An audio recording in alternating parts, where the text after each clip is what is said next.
Where are we off to today? We're off to the Big Apple, New York City. Hello and welcome to the Winging It Travel Podcast YouTube channel. Join me on my journey as I travel across the world, seeking out adventures, meeting new people and trying out new things. Hello and welcome to this week's episode, and we are covering days 71 to 75 on the USA road trip, which is going to cover Providence in Rhode Island, into Connecticut, to New York City, then upstate New York to New Paltz and the Woodstock Festival Museum, Bethel Woods, where the Woodstock Festival was held. Providence, Rhode Island day trip. The plan was to get the train from Salem to Boston to Providence. Now, one problem here, this is a Sunday. We drove up, then realised no trains run from Salem to Providence on this day. So, if you're on a Sunday, you need to drive 30 minutes to Wonderland, park your car for $4 all day, get the train in to Providence via Boston. Cost about $16 to $20 each, and it takes about 45 minutes to an hour. Got into Boston, quick bagel and coffee for breakfast, then made our way to the Bay Area to get the train to Providence. The weather wasn't great this day, so we decided to check out Brown's University. I would recommend this. Very nice grounds to walk in, very historic, and they have lots of nice little benches in the gardens, and you can look at all the old buildings of the university and kind of absorb the history there. Then we made our way to the RISD Art Museum, and this is free. Well, it is on a Sunday anyway. I'm not a huge fan of art museums, but they had some cool exhibitions on each floor. So for free, brilliant. Cafe downstairs, get a coffee, take a break, go back in. One of the main targets on our hit list was the Providence Athenaeum. This is one of the oldest libraries in USA, 1838, and you can visit in there technically for free. Can offer a donation of $5 to $10. They do ask you that as well. But inside, awesome, this little place. Goes downstairs. You can sit and just grab a book, read, sit in a chair. Just the history there is fantastic. So many books. As we walked out to check out the main part of the town, some angry clouds were above. So we beelined it into the CBD. And we really wanted to get a pub feel for lunch, but we actually settled on lunch at Viva Mexico Cantina Grill. And then we beelined it again before absolutely pissed down to a classic UK cafe called Cafe Nero. And what was shocking and surprising about this is the road next to it was flooded, yet cars were still trying to drive through it. A car literally saw that it was covered in water, a couple of feet deep, yet he still tried to drive through it. I don't even know what he was thinking. And overall, Providence has a very nice, calm feel to it. I know it's a Sunday, and I can imagine in the student times it's very busy, but lots of historic buildings for the USA, easy to get to. We finally made it back to Salem, and we had the same camp spot in the same campsite pretty much, but this time it's electric, so we get to charge things up, and a very nice sunset in the evening to finish it off. So our plan to get to New York City was a bit nuanced. We actually planned to drive to Darien in Connecticut, which is about an hour on the train away from New York City. And as you know, accommodation costs in New York City, Manhattan are extortionate. So the plan here was to get there, park for the day for $8 next to the train station, and get the train into New York City Grand Central Station. That costs $11 each on an off-peak ticket, and then on-peak is $15 each. So the journey was about 3 to 4 hours from Salem to Darien. Unfortunately, we hit the rush hour traffic around Boston. Very, very busy. Couldn't really avoid it because we wanted to get to Darien in good time to get to New York City as quickly as possible and enjoy the rest of the afternoon. When you get to the train station at Darien, there's 2 options for parking. The train station parking, I believe, is $4 all day. So it's a great little tip if you want to park your car there all day. But we got there and it's full. But next door, there's another car park. A guy sitting in some sort of cabin comes out and meets you, $8 for the day. Not too bad, in my opinion. And then you get the train into New York City Grand Central Station. It takes about an hour, and off-peak is $11.25, I believe. On-peak is $15. So a much more cheaper way to do it. And I must admit, we're pretty excited. I haven't been there in 10 years. Emma has never been there. And we started drawing up a list of things to go and see and do. And there's so much choice in Manhattan. One of my favourite places in the world, actually. And once we got into Grand Central Station, awesome weather. Sunny, very nice day, quite hot.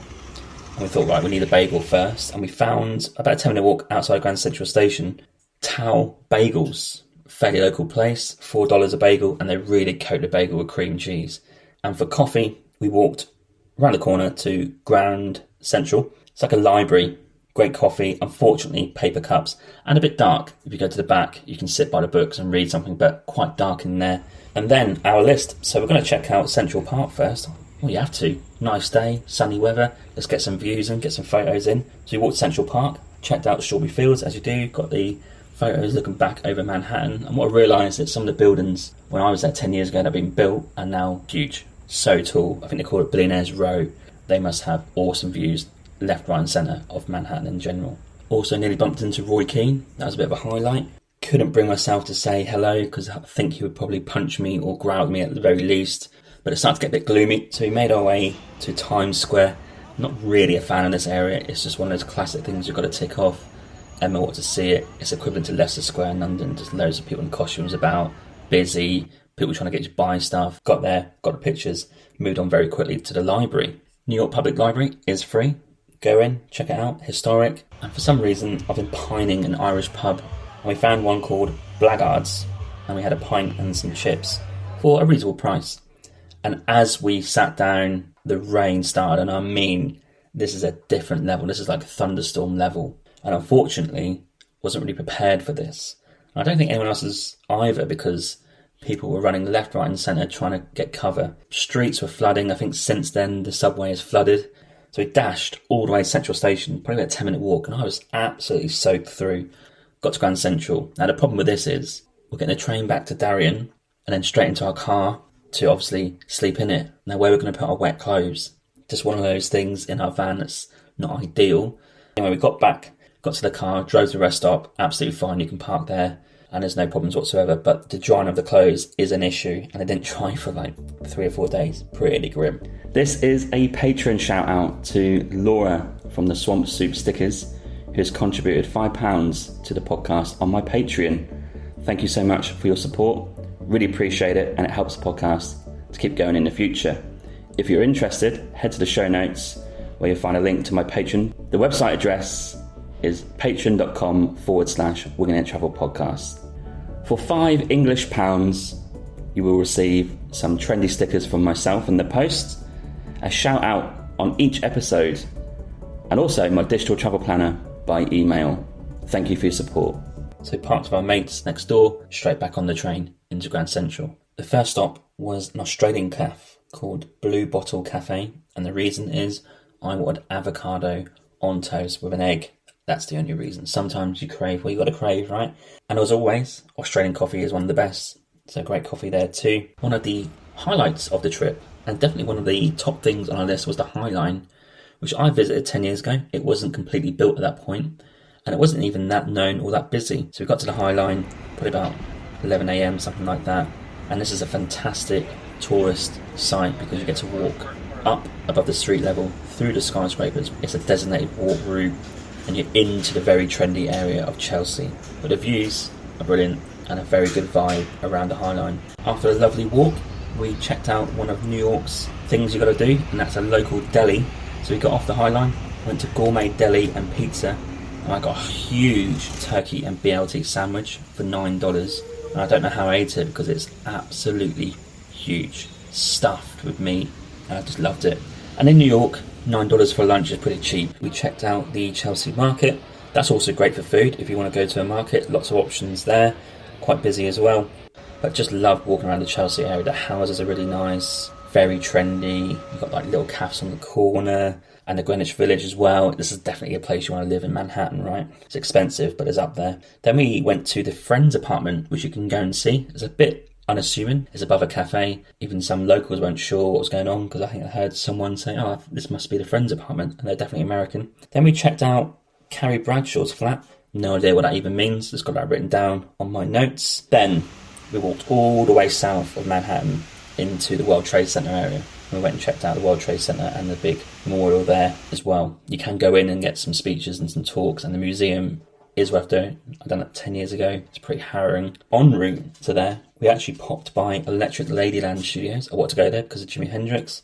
You want to have somewhere where you could live and have a recording studio at hand straight away. Obviously, it wasn't completed until after he died. As I went to get a photo, this geezer was just having this guy take a photo of him. He had some sunglasses on, a leather jacket, some expensive cars outside. looked like a producer, I'm not sure, but I walked right in the line of his photo, didn't care, just wanted to get my photo done. And he had that classic like, oh yeah, that's good angle, that sort of chat, if you like. Not sure who he is, but he walked into Electric Ladyland. You don't just walk in there for a tour, you can't do that, so he must be working there, no idea. And to cap it off, I've got some recommendations. Cobrick Coffee in the area of Chelsea or Greenwich Village. Very good coffee there. End of day 2, we finished our great couple of days in New York City. Got the metro back to Grand Central Station, train back to Darien, and had a night at the rest stop with some lorries. Another thing on our list for New York State was the Woodstock Festival area in Bethel Woods and the museum. So we drove up to New York upstate to Ossining for a coffee at First Village Coffee. I had the most fantastic empanada dream with a coffee. And this is on our way to New Paltz, which is this quirky little village in upstate New York. Hippie vibes. A lot of people from the 70s and 80s moved up there. Lots of Indian and Tibetan and Himalayan shops. Nothing opens until 11. So it's got that sort of vibe. And I quite liked it actually. It's not that very big. Don't spend all day there. Probably worth a couple of hours. Some free parking there as well. As well as the town being very hippie, we did want to get a move on. We booked a campsite called Happy Days Campground. This is near Bethel Woods and it's in amongst trees and it's got that hippie vibe. Booked in, very nice guy checked us in, no one there.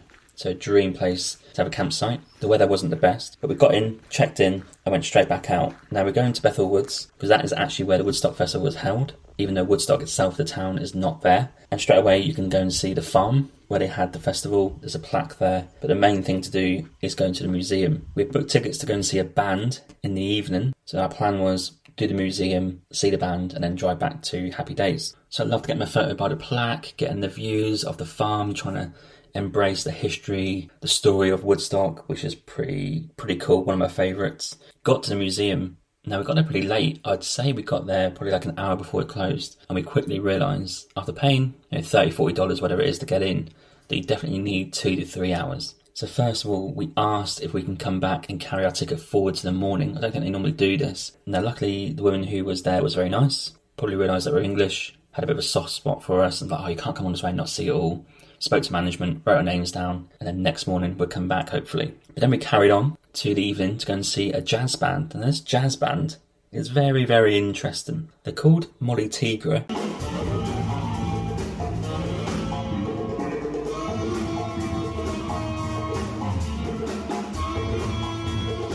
They're sort of a mix between psychedelic jazz and African music combined. Quite enjoyed the vibe and upbeat jazzness of it all. The museum itself, the first hour we got in on this day, unreal. Explained everything about the counterculture, Woodstock Festival, before, during and after, who played there, all the stories from it. They got like lots of videos, lots of like documentary type stuff. They got all these buses, everything is so well done. So we're glad that next morning when we went back to the museum, our names were on the list and allowed us back in. And I must admit, I'm glad they did because we finished it off and I'm so glad we got to see the rest of it. So I would recommend 2 to 3 hours at the Woodstock Museum and make sure you can get a photo near where the band were playing. You can see over the field and you can look out and then sort of imagine you being there 40, 50 years ago. And unfortunately, we didn't want to hang around too much because we had a 5-hour drive to Washington, DC. So Happy Days Campground was great, but we had booked in a Quality Inn motel for 3 nights. This was situated at Tyson's Corner, which is right next to Spring Hill Metro Station. I would recommend this because the metro station goes straight into downtown or central Washington DC, and this Quality Inn is next to some takeaways, but also a Walmart is pretty close as well. Providence in Rhode Island was a great little day trip on the train. We loved our time in New York State, in the city of New York City and Woodstock.